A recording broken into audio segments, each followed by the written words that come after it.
Bom dia a todos vocês. Eu estou aqui fazendo mais uma tentativa de fazer essa conversa que já foi combinada há tanto tempo com a Zenaide. Em primeiro lugar, muito obrigada, Zenaide. É um prazer enorme participar desse projeto de vocês, que achei muito interessante. Vi que vocês já tiveram aulas muito boas, muito bonitas, e não vai ser tão bonita a minha, mas enfim. Vai ser com muito prazer, com muito gosto. E a gente pode depois continuar a conversa que eu vou iniciar hoje com vocês.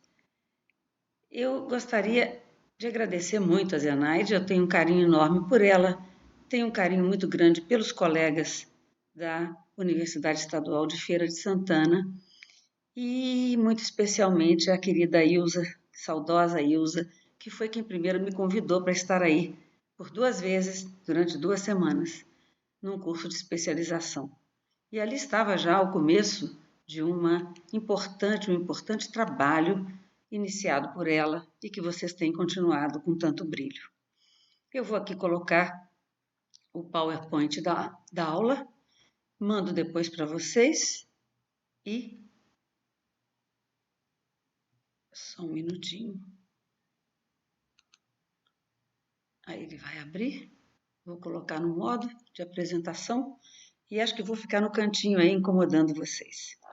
Então, o que nós combinamos era falar um pouco sobre a sociolinguística paramétrica, em que consiste e como se faz. E eu vou dizer o que eu gostaria de conversar com vocês. O tema da nossa conversa seria, primeiro, mostrar que nenhum trabalho variacionista pode ser realizado sem uma teoria linguística, desde o levantamento das hipóteses, dos grupos de fatores, passando pela observação da propagação da mudança ao longo do tempo, os períodos de transição, seja através de faixas etárias distintas, seja na mudança em tempo real de curta duração ou na mudança em tempo real de longa duração.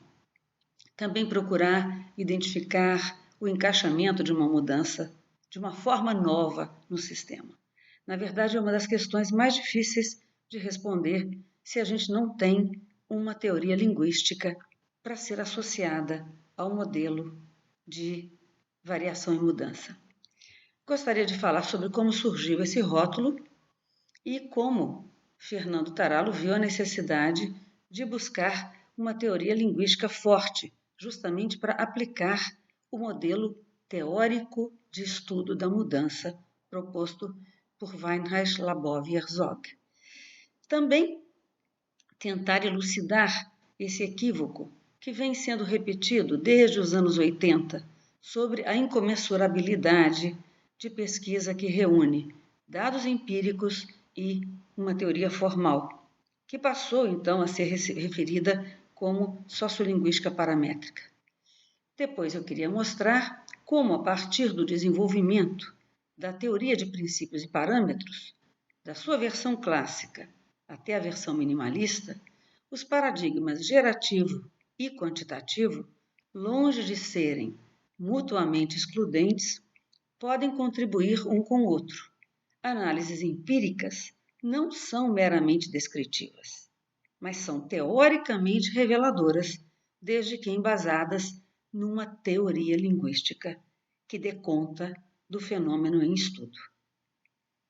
Quero ilustrar os passos da investigação do percurso da mudança na marcação do valor do parâmetro do sujeito nulo, na verdade, na remarcação do valor. O PB estaria passando de um sistema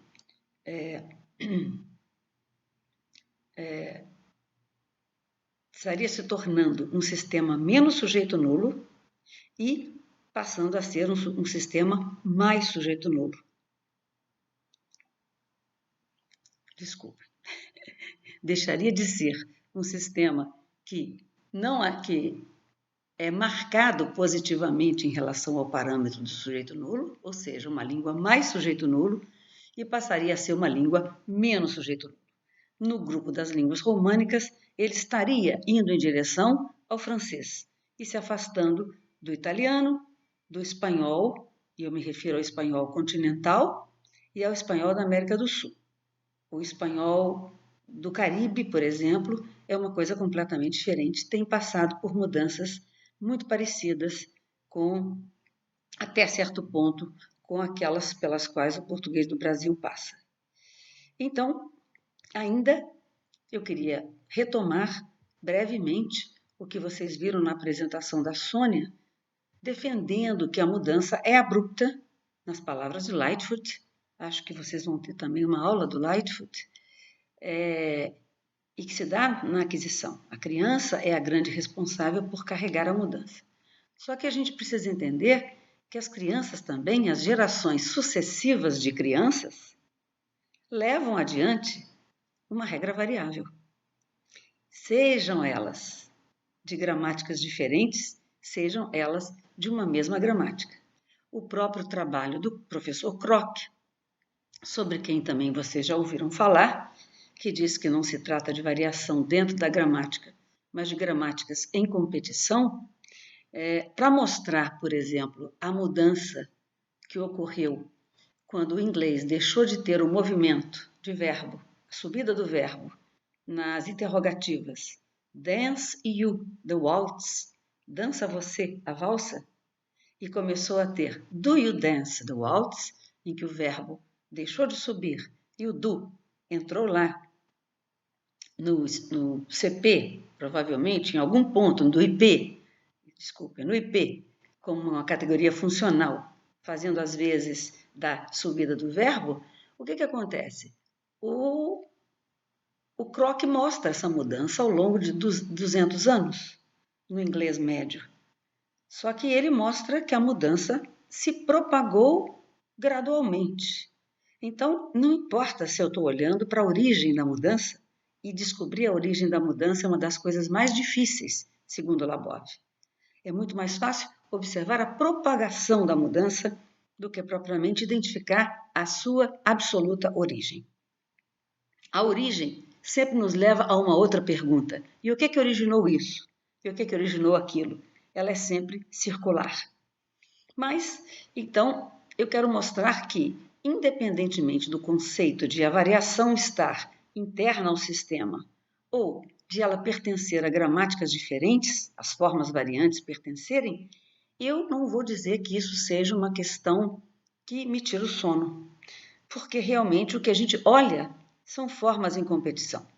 No caso da mudança do português brasileiro em direção a uma língua menos sujeito nulo, a forma que vai crescendo, que é o sujeito expresso, pronome expresso, não é uma forma nova no sistema.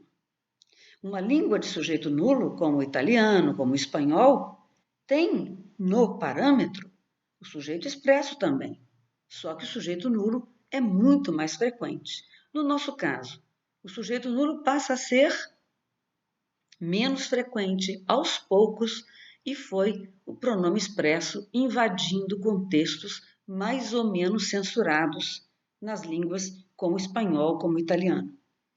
Então, essas duas formas são existentes, já fazem parte das línguas de sujeito nulo. Um pronome nulo e um pronome expresso. O que vai alterar é a diferença. E aí vamos pensar que a causa, no caso do português brasileiro, se é que a gente está procurando uma origem, tem que estar ligada, primeiro, à apócope do S, tu falas, a variação apócope também na terceira pessoa do plural, eles falam, que é variável no português brasileiro, e isso se deve a 300 anos de contatos, que nós não podemos ignorar na descrição de uma língua. E, além disso, mais do que essas apócopes que vieram via contato, nós temos depois, mais tardiamente, a entrada a gramaticalização de você e a gramaticalização de agente, que são fenômenos posteriores aos 300 anos de colonização. E só veio a se completar no português brasileiro ao longo do século XIX e XX, até parte do século XX. Isso a gente pode ver no trabalho da Célia, num livro, em muitos trabalhos dela, Célia Lopes, e num trabalho que ela fez recentemente com a Maria Teresa Brocardo, que aparece no The Handbook of Portuguese. E elas não têm dúvidas em dizer que o você e o agente estão plenamente gramaticalizados no português, mas não estão plenamente gramaticalizados no português europeu. E esses dois pronomes se combinam com a terceira pessoa do singular, a forma não marcada do verbo. Então eu falo, tu fala, você fala, ele fala, a gente fala e vocês e eles falam ou fala. Vai depender do falante usar ou não a concordância. E isso é extremamente variável na fala de todo mundo. Não é só na fala de. Estamos pensando em áreas urbanas. Nas áreas rurais pode ser até maior o índice de não concordância, mas ela não é categórica. Nem a não concordância, nem a realização da concordância. Isso deixa o paradigma muito enxuto, segundo Roberts, não mais funcionalmente rico. Perdeu primeiro a riqueza flexional, que o português europeu, o italiano tem particularmente uma riqueza flexional grande. Perdeu a riqueza funcional, que eu acho que o português europeu ainda tem. E perdeu finalmente a riqueza que permitia funcionalmente você ter ainda um paradigma de sujeitos nulos. Ficou um paradigma pobre para identificar. São três formas distintivas, na verdade, tal como o paradigma do francês.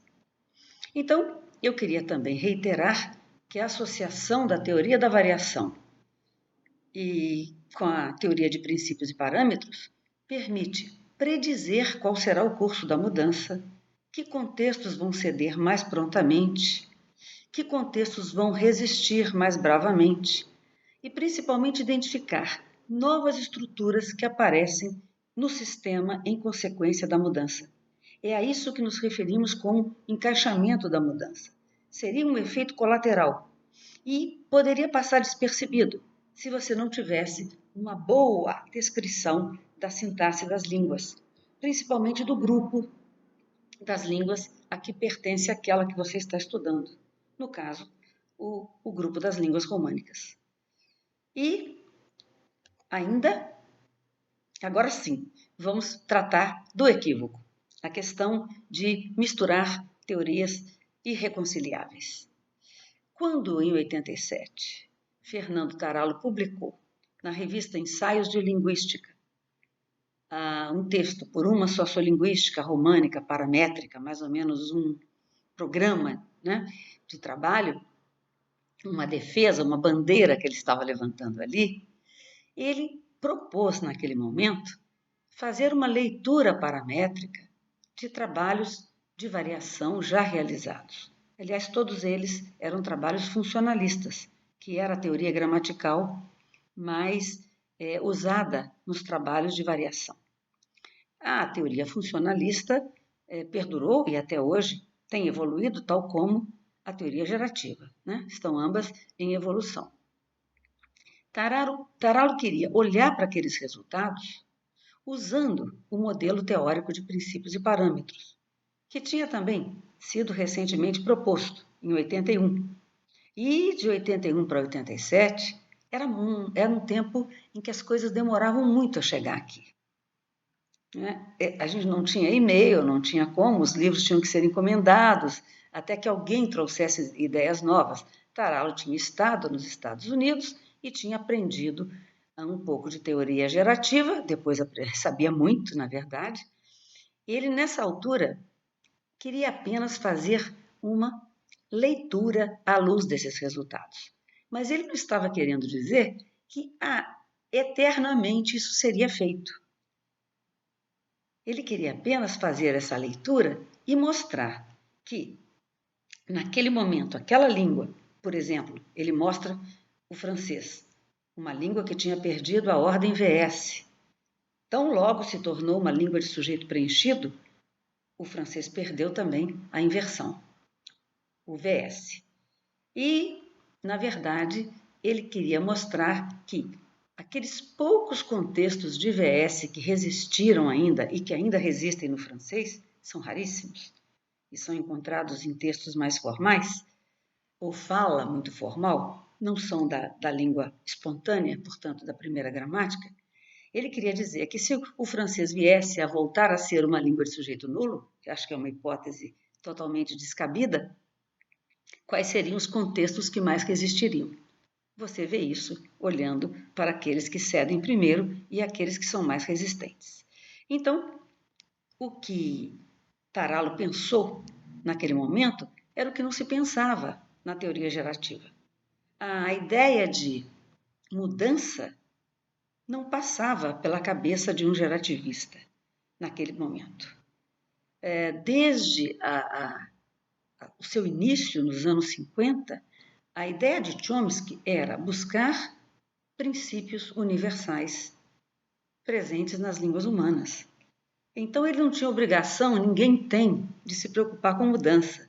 Para ele bastavam algumas poucas frases do inglês, comparando-as com algumas poucas frases do italiano, dadas naturalmente pelo Rizzi, para ele poder construir um modelo comparativo. Existe um princípio que é toda língua projeta o sujeito. E existem parâmetros de variação entre elas. Algumas línguas realizam esse princípio, mostrando os pronomes, pronunciando os pronomes. Outras línguas têm a opção de não expressar os pronomes, desde que eles sejam facilmente identificados. E naquela época, a identificação era só pela flexão rica. Vocês sabem que depois disso houve uma evolução muito grande no âmbito da teoria de princípios e parâmetros, principalmente nas reações a essa proposta do Chomsky. O professor Huang, que estudou com ele no MIT, veio dizer não, no chinês, no japonês, a gente tem sujeito nulo e não tem flexão. O sujeito nulo era licenciado não pelas desinências, mas pelo tópico proeminente. Um tópico estando proeminente no discurso, ele vai ser retomado sem pronomes, tanto na posição de sujeito quanto na função de objeto. Então, o que o Taralo queria era, naquela hora, era um sociolinguista, na verdade, buscando uma teoria linguística que ele permitisse pôr em prática o seu modelo de estudo de mudança no português brasileiro, que era aplicar a teoria da variação e mudança usando uma teoria capaz e situando no contexto das línguas românicas. E, segundo ele, os benefícios seriam mútuos. Naquele texto, ele termina dizendo que o empirismo e o formalismo, longe de serem excludentes, poderiam ser complementares. A sociolinguística paramétrica, ou socioparamétrica, consiste, então, em aplicar o modelo da teoria da variação e mudança, utilizando como componente gramatical alguns pressupostos da teoria de princípios e parâmetros. Isso permite, como eu disse, levantar hipóteses sobre um fenômeno, observar os fatores linguísticos que favorecem. De onde você tira os fatores linguísticos? Das propriedades associadas a um determinado valor paramétrico. Sempre considerando, está aqui, o conjunto de propriedades, acho que eu voltei, sempre considerando o conjunto de propriedades que caracterizam o parâmetro em estudo. Nos 38 anos transcorridos, desde a proposta de princípios e parâmetros, quando a mudança entra na agenda gerativista, a partir de fins dos anos 80, quando o Kroc propõe um modelo de competição de gramáticas e começa a estudar a mudança da ordem no inglês, que é um reflexo de uma mudança subjacente, que é essa perda de movimento do verbo. Quando Ian Roberts, no início dos anos 90, começa a estudar a perda do sujeito nulo no francês, na sua fase antiga para média, desde aí a teoria linguística, a teoria gerativa, passa a se interessar pela mudança e, consequentemente, passa a se interessar por dados, por quantidade de dados. Não há como estudar a mudança com base na fala de um indivíduo ou no falante ideal. E alguns gerativistas hoje continuam fazendo análises teóricas com base em 1, 2 dados, eles não precisam de mais do que isso para fazer uma proposta teórica. Mas quando nós estamos falando de mudança, nós temos que usar uma quantidade significativa de dados. E é aí que entra o modelo da variação, porque não só ele tem uma metodologia sofisticada, que é o tratamento estatístico dos dados, que permite ver a velocidade da mudança e os obstáculos à mudança, tem uma teoria, que é como perseguir o processo de mudança com bases empíricas. Só que para responder àquelas 5 questões, principalmente as 4 primeiras, porque a avaliação é um componente mais social. Mas os 4 primeiros problemas levantados pela teoria da variação, é preciso, para responder a eles, é preciso ter uma boa teoria linguística. E a polêmica em torno à sociolinguística e teoria de princípios e parâmetros, o fato de serem irreconciliáveis, vai aos poucos perdendo força. Eu vou mostrar para vocês uma fala no finalzinho dessa apresentação. E uma vez que elas não estão em competição, não são 2 teorias linguísticas, elas não são sobrepostas. A sociolinguística é um modelo de estudo da mudança que não se sustenta sem uma teoria gramatical, sem uma teoria linguística. E ninguém pode pôr isso em dúvida. Imagine, quando você estuda a mudança fonético-fonológica, todas as pessoas que estudam a variação e mudança fonético-fonológica têm que partir de uma teoria fonológica boa para levantar os seus grupos de fatores e chegar a conclusões satisfatórias. Imaginem que você vai estudar Labov, vamos pegar Labov, as 2 teses famosas, a dissertação de mestrado e a tese de doutorado. Na dissertação de mestrado, Labov analisou a centralização do ditongo de ao na palavra house, na ilha de Martha's Vineyard, e para house, a pronúncia era house, era mais centralizada. Então, que teoria dos ditongos Labov utilizou? Quando ele analisa o R em Nova York, desde o seu apagamento até a sua pronúncia cada vez mais retroflexa, quanto mais car, bar, mais bem conceituado era o falante, mais chique ele era. Ao contrário do inglês britânico, que perdeu esse R. Esse R é praticamente inaudível no inglês britânico. E ele reviveu nos Estados Unidos e se tornou um R de prestígio, justamente aquele que nós aqui costumamos estigmatizar. Onde está a teoria fonológica que o tio Labov usou para levantar os seus grupos de fatores? Olhem na bibliografia dele. É teoria gerativa. É Chomsky e Hall. Não sei se é Hall o sobrenome desse parceiro de Chomsky em teoria fonológica gerativa. Uma das coisas que mais me deixa incomodada é quando eu leio um trabalho, seja de variação fonético-fonológica, seja de variação morfológica, seja de variação sintática, eu nunca vejo nos pressupostos teóricos qual foi a teoria linguística utilizada. Eu vejo a teoria da variação e mudança. Este trabalho é baseado na teoria da variação e mudança. Daí vem os princípios de que toda mudança pressupõe variação, nem toda variação leva a mudança. Estou cansada de ouvir isso. Depois, os grandes problemas que a sociolinguística procura responder. O problema das restrições, o problema da propagação da mudança, o problema da transição, o problema do encaixamento, o problema da avaliação. Cadê a teoria gramatical logo em seguida? O nosso componente gramatical para o estudo do nosso fenômeno vem da professora Leda Bisol. Pega a teoria da Leda Bisol sobre ditongos. Nós vamos estudar o apagamento da semivogal.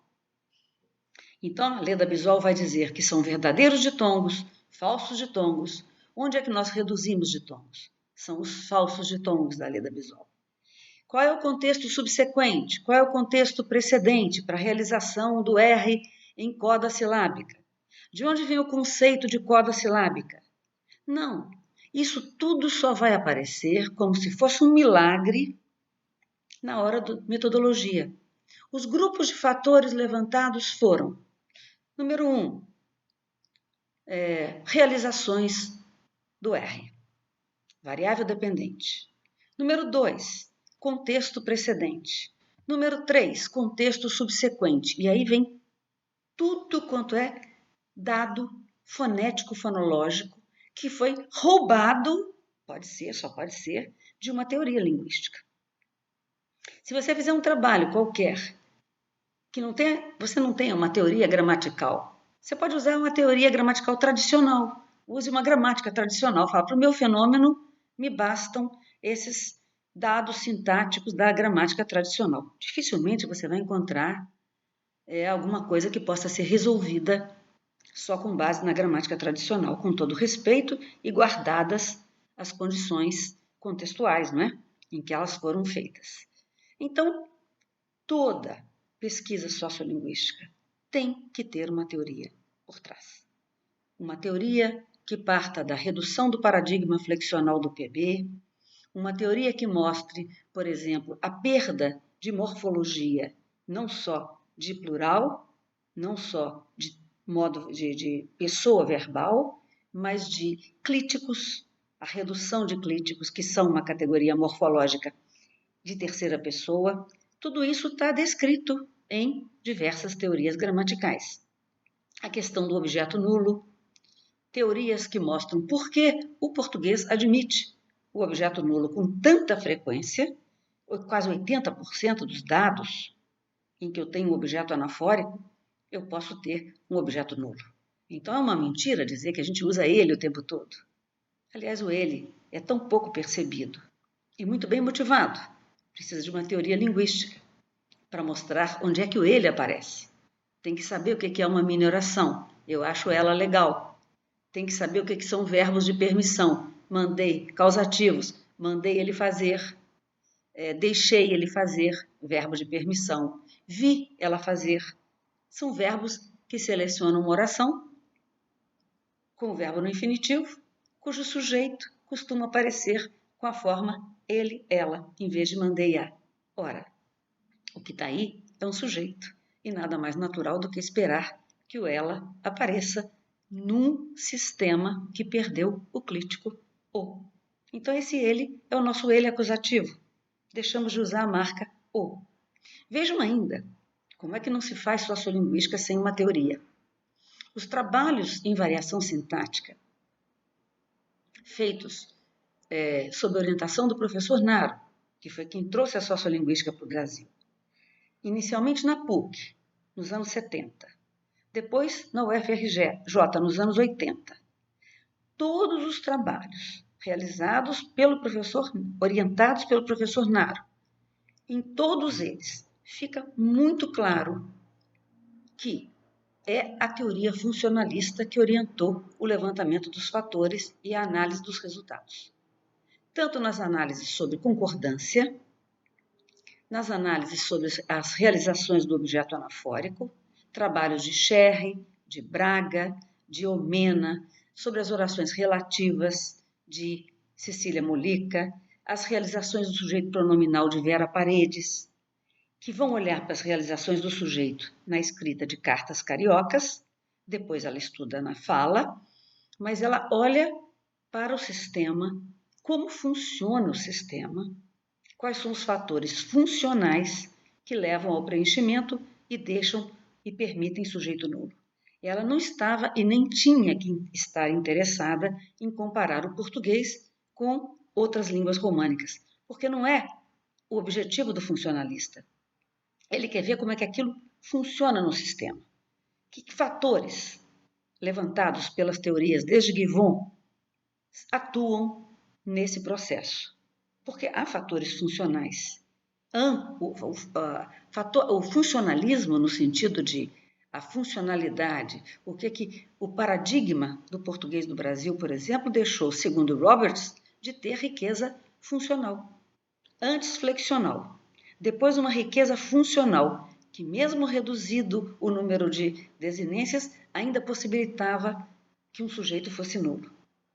E depois se perdeu até a riqueza funcional. Então, por que não usar o quadro de princípios e parâmetros, já tão bem descrito e refinado ao longo de tantos anos? E por que não olhar para o PB no contexto das línguas românicas? Vamos ver como é que a gente pode iniciar um trabalho usando as duas. Vou olhar as propriedades associadas às línguas mais sujeito nulo. Vou pegar exemplo do português europeu. Não vou falar do português brasileiro. Vocês vão dizer, o português brasileiro também tem essas frases, mas já tem pouco. Mas vamos pegar o português europeu porque ele tem como não marcadas essas formas de sujeito nulo. Não marcadas, eu digo, são as formas frequentes. E vou contrapor com o francês, que é uma língua menos sujeito nulo. No propriedade 1, sujeito nulo de referência definida. Primeira e segunda pessoas são sempre preferencialmente nulas. Aliás, a mais preenchida em italiano, espanhol e português europeu é a primeira. Quando o falante retoma o discurso, retoma o turno, ele tende a expressar o sujeito. Então, ter sujeito expresso não quer dizer que seja língua de sujeito preenchido. É ter sujeito principalmente nulo. Os valores são sempre acima de 60% a 70% de nulos. Sujeitos de referência indeterminada, nulos. Terceira pessoa do plural, aquela referência indeterminada que exclui o falante. Roubaram o carro ali em frente de casa. Ou representado pelo clítico C, outro elemento de morfologia rica que nós perdemos. Ganhamos na escrita através da ação da escola, mas na nossa primeira gramática não entra o C. Não estou falando de reflexivo, mas do C de referência genérica. Fundou-se, descobriu-se o Brasil em 1500. Da mesma forma que descobriram. É aquele C que exclui o falante. Ou não se tem mais inverno na Bahia. Então nós temos, não se tem mais inverno em Feira de Santana. E o falante pode se incluir. Então esse é uma forma inclusiva. E essas são as formas das línguas de sujeito nulo românicas. O nós e a gente também entram, como aquela que inclui ou não o falante, mas o português europeu vai preferir nós, e sempre nulo, quase sempre. Raramente o nós vai ser expresso. Depois a segunda propriedade, o pronome de retomada nulo em orações subordinadas. O João disse que vem. Esse é um contexto chave para a língua de sujeito nulo. O contexto inicial também é importante. A Zenaide chegou, disse que ia começar a aula. Mas essa aqui, a Zenaide disse que ia começar a aula, é o contexto chave das línguas de sujeito nulo. No francês, Jean a dit qu'il va venir. O João disse que ele vem, é a forma obrigatória. O surgimento é o uso de sujeitos com traço menos animado nulo. Nas línguas de sujeito nulo, sujeito não animado não é pronominalizado, com pronome pessoal. Li o livro. É muito interessante. A casa desabou porque era muito velha. Em francês, je lis le livre, il est très intéressant. Para vocês, la maison a effondré parce qu'elle était très vieille. A casa desabou porque ela era muito velha. Então nós temos aí o ela, pronome pessoal retomando casa, e o ele retomando o livro. Para vocês, é claro que vocês vão ver que em português é a mesma coisa que a gente poderia ter. A casa desabou porque ela era muito velha. Eu li o livro, ele é muito interessante, mas eu ainda tenho, é muito interessante e desabou porque era velha. Então essas duas formas é que vão caminhando no português. Mas só de o português brasileiro já ter 50% de pronomes expressos com traço menos animado significa o quê? Para um gerativista, já remarcou o parâmetro. O valor já não é mais sujeito nulo, é menos sujeito nulo. Agora, para o nosso sociolinguista, a mudança já terminou? Não. Ela está em progresso. O gerativista olha para a mudança em processo. O sociolinguista, a propagação. O gerativista olha para o início da mudança. Isso já é suficiente. Outra característica das línguas de sujeito novo, a ordem verbo-sujeito, que eles chamam de inversão livre, e muitas vezes os professores não explicam para os alunos. Ela não é livre coisíssima nenhuma. Essa inversão ocorre, em geral, com verbos de um argumento, mas não é sempre. Pode ser com verbo de mais de um, desde que, se um verbo transitivo tiver o objeto reduzido com clítico, por exemplo. Frase apresentativa, com inacusativo. Chegou sua encomenda. Em francês é obrigatório. Sua encomenda chegou. Telefonou João. João telefonou. Imagine que você chega em casa e sua mãe te dá uma frase assim, completamente nova. Você está esperando uma encomenda há muito tempo e você não pergunta nada. Ela fala, chegou sua encomenda. Em Portugal, em italiano, em espanhol, não vão falar sua encomenda chegou. E nem, o João telefonou. Não, telefonou o João. São frases apresentativas. Há um exemplo do espanhol, do italiano. Quem comeu a maçã? É um verbo transitivo direto. E você vai dizer uma coisa nova. A pessoa que comeu a maçã. Essa é uma informação nova. E ela costuma vir na inversão. Comeu-a a Maria. Comeu-a a Maria. L'ha mangiata Maria. Em Portugal também. Quem comeu o bolo? Comeu o João. Comeu o João. Comeu o bolo, João, é mais raro. Mas nós temos a clivagem. Foi o João que comeu o bolo. Que também hoje é a nossa preferência para expressar esse tipo de frase em que você tem uma informação nova através de uma pergunta, uma interrogativa que. Ou uma frase completamente nova, que são as sentenças apresentativas. Aconteceu um acidente ali embaixo. Quais são os contextos que vão ser mais resistentes em português? Hoje, o predomínio é para o presidente morreu, a moça chegou, não é mais chegou a moça, morreu o presidente. Quando é humano. Agora, quando o traço é menos humano e menos definido, aconteceu um acidente, faltaram 3 alunos, falta 1 ano para eu terminar meu curso. 1 ano falta? Não. Então, esses serão os contextos de maior resistência num caso de mudança. No inglês, foram esses dados, os que mais resistiram à mudança. Hoje você fala em francês tranquilamente, um homem apareceu. Não é apareceu um homem. Você fala, uma encomenda chegou. E não chegou uma encomenda. Enfim, essas são as principais propriedades. Agora eu vou mostrar para vocês. Não os resultados para VS. Nós temos trabalho sobre VS. E como eu disse, a mudança vai mais devagar.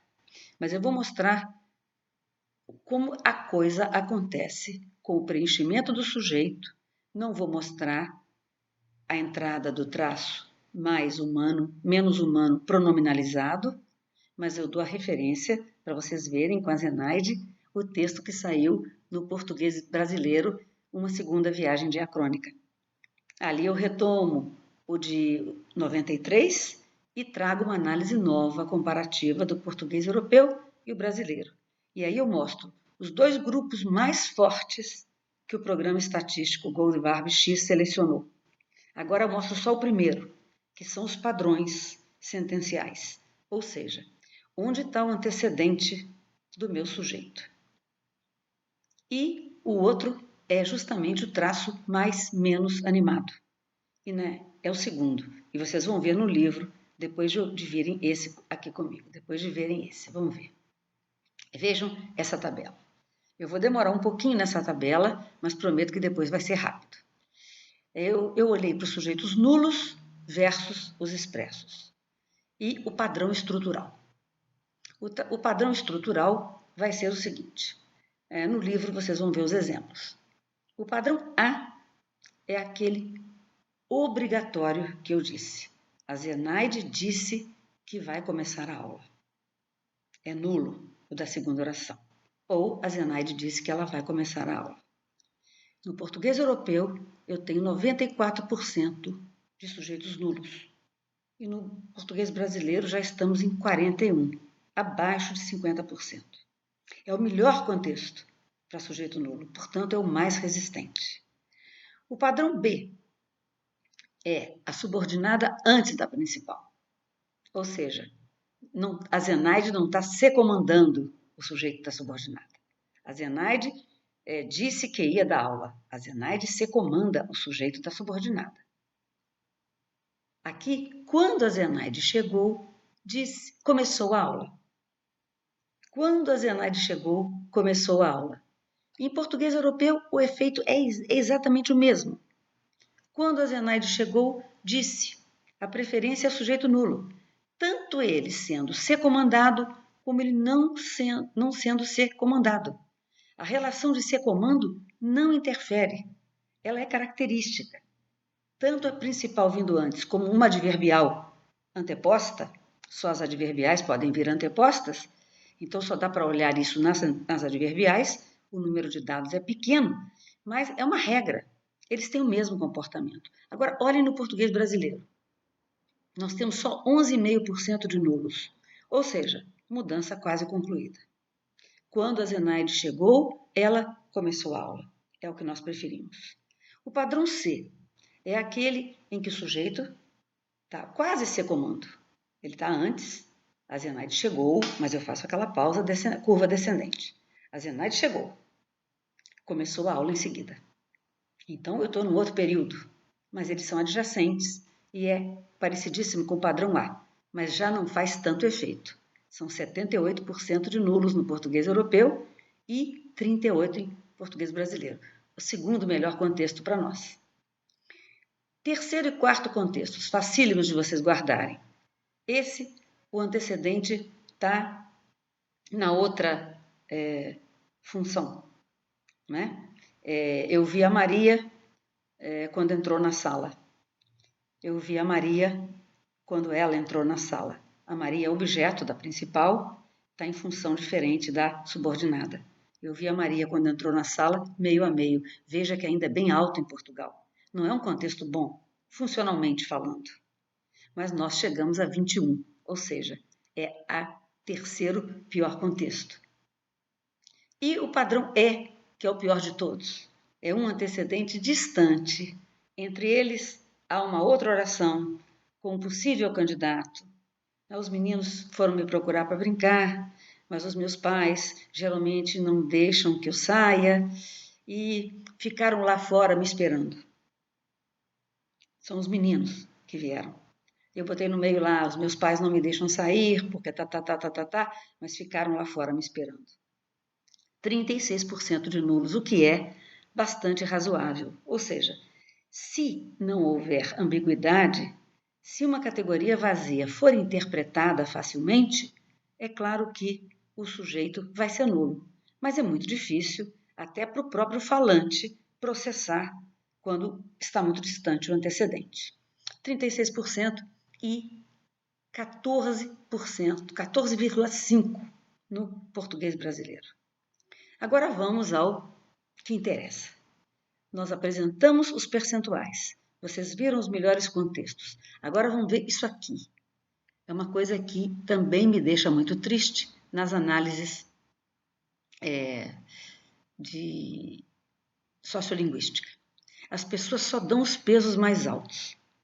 Quando a gente fala peso relativo, não é probabilidade.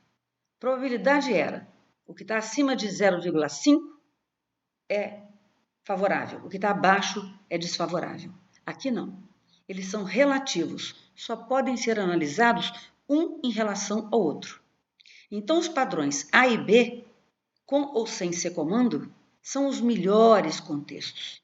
O número 930, 0,930 não quer dizer nada em si mesmo. Ele quer dizer muito em relação aos dois mais baixos, principalmente a esse aqui.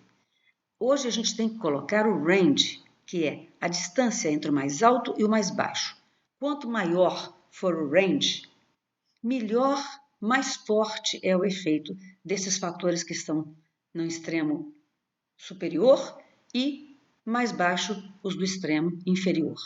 O que o programa não me deixaria escolher como favoráveis? Só o antecedente em outra função e o antecedente distante, os padrões D e E.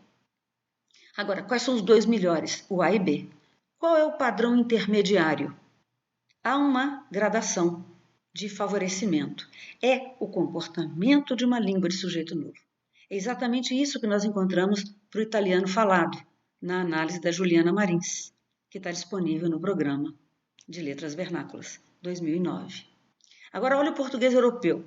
Por acaso, eu perdi aqui, com o meu quadrinho, eu perdi o peso do último fator. Mas vocês já sabem que a distância já não é tão grande quanto no português europeu.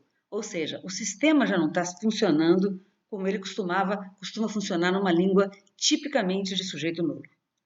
O fator predominante, concordando perfeitamente com os percentuais, vejam como eles combinam, é o secomando e o antecedente ao lado, adjacente. Agora, quando a Zenaide chegou, começou a aula, 0,197 é o peso relativo mais baixo. Seguido desses dois, o antecedente distante, o padrão é, depois o antecedente em outra função. Então, nós temos dois contextos que ainda sustentam o sujeito nulo no PB e nós temos o retrato do estágio em que se encontra esse processo de mudança. É um estágio grandemente avançado. Portanto, prometam que, quando mostrarem uma tabela, não mostrem os pesos relativos só para enfeitar. Mostrem os pesos relativos mais altos em relação aos mais baixos. Mostrem o range, a distância entre o mais alto e o mais baixo. E façam para o seu ouvinte uma interpretação, porque eles se queixam da gente demais. Por que um percentual tão baixo como esse aqui vai obter um peso relativo tão alto? É porque no sistema que nós estamos estudando, eles dois ainda são os contextos de resistência. É onde vai perdurar por algum tempo ainda, até a gente ter a próxima amostra. Essa foi recolhida em 2010. Então, outras propriedades associadas às línguas mais sujeito nulo são as que vêm sendo estudadas. Por exemplo, uma pedrinha no nosso sapato. O sujeito nulo não referencial, que é o expletivo. Choveu muito ontem, tem muita gente na rua, parece que ela vem. Esse é um contexto de expletivo nulo em que o português brasileiro se comporta como o italiano, o espanhol e o português europeu. O francês perdeu. Il y a beaucoup, il y a plu. Il y a beaucoup plu hier. Choveu muito ontem. Il y a du monde dans la rue. Il semble qu'elle va venir. Parece que ela vem. O francês desenvolveu esse il depois que perdeu todos os sujeitos nulos. Aí ele passou ainda na fase antiga e média do francês, foi o último pronome a aparecer no paradigma. Ele ainda tinha semble que. Depois passou a ter parece, it seems that, como em inglês. O PB não desenvolveu esse expletivo, mas ele tem encontrado estratégias para evitar que uma categoria vazia fique na posição do sujeito. Por exemplo, com esse vidro, quando você passa um carro na rua, você não ouve nada.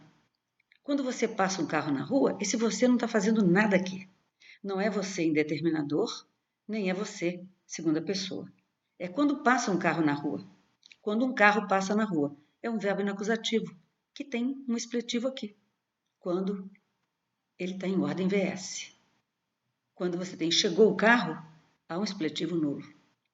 Era em torno de 10 pessoas na carroceria do caminhão. Isso não quer dizer nada. É uma oração com sujeito sem sujeito, que nós falamos, não é? É um sujeito expletivo. Minuto. É um sujeito expletivo. Eu voltei. Deixa eu voltar rapidinho. É um expletivo. Essas florestas tropicais chovem muito.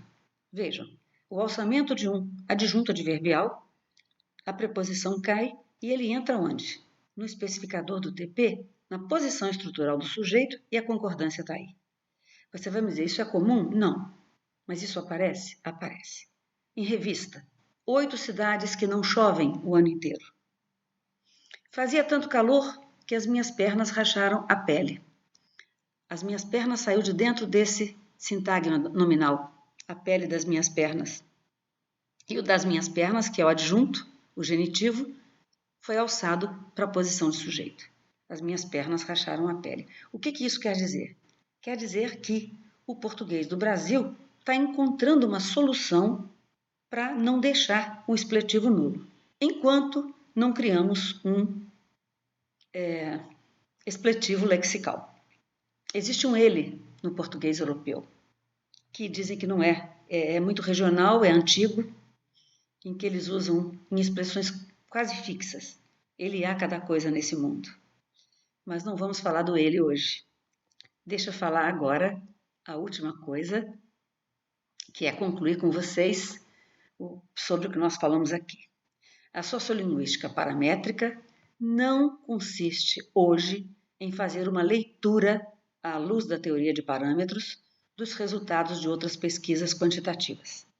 Pelo contrário, as descrições dessa teoria são o nosso ponto de partida para fazer uma análise sociolinguística. Temos um conjunto de trabalhos realizados que nos permitem contribuir para o realinhamento das propriedades inicialmente relacionadas a uma marcação positiva ou negativa de determinado parâmetro. São inúmeros os trabalhos, sobre sujeito nulo, interrogativas que, ordem nas declarativas, clivagem, verbo sujeito, muitos outros. No que diz respeito ao parâmetro do sujeito nulo, nós temos a comprovação empírica de que, pelo menos em relação às línguas de sujeito nulo do grupo românico consistentes, o conjunto de propriedades atribuídas ao sistema de sujeito nulo se aplica. A perda da primeira propriedade, sujeitos referenciais nulos, eu, você, ele, preferencialmente plenos, levou ao surgimento de pronomes pessoais com traço menos animado.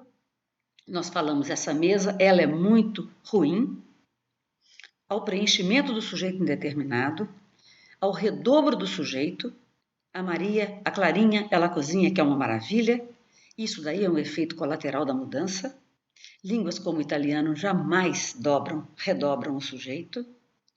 A perda da inversão livre, que, como eu disse, não é livre, é uma perda gradual, mas já vai avançada, e a alteração na configuração das construções impessoais.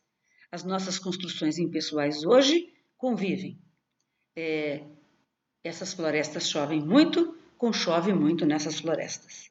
Existem inúmeras operações de alçamento que nos permitem evitar um expletivo nulo. Finalmente, eu só queria dizer quanto à questão da incompatibilidade. Hoje, as pesquisas sobre variação dialetal e mudança desenvolvem o que tem sido tratado como uma abordagem mais inovadora e coesiva, que integra insights da tradição variacionista e gerativista.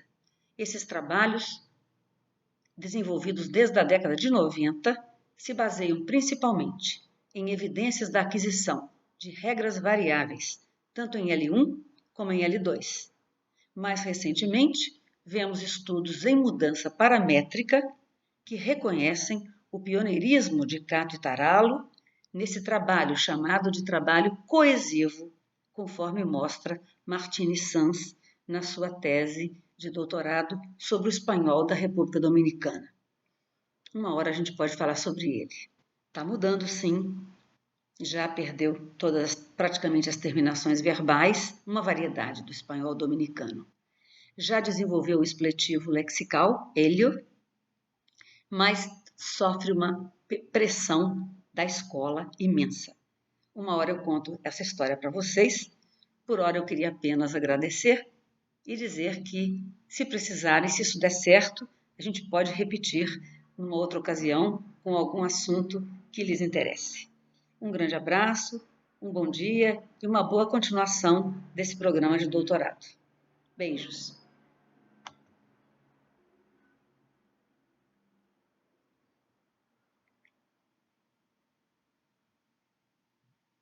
As referências estão aqui.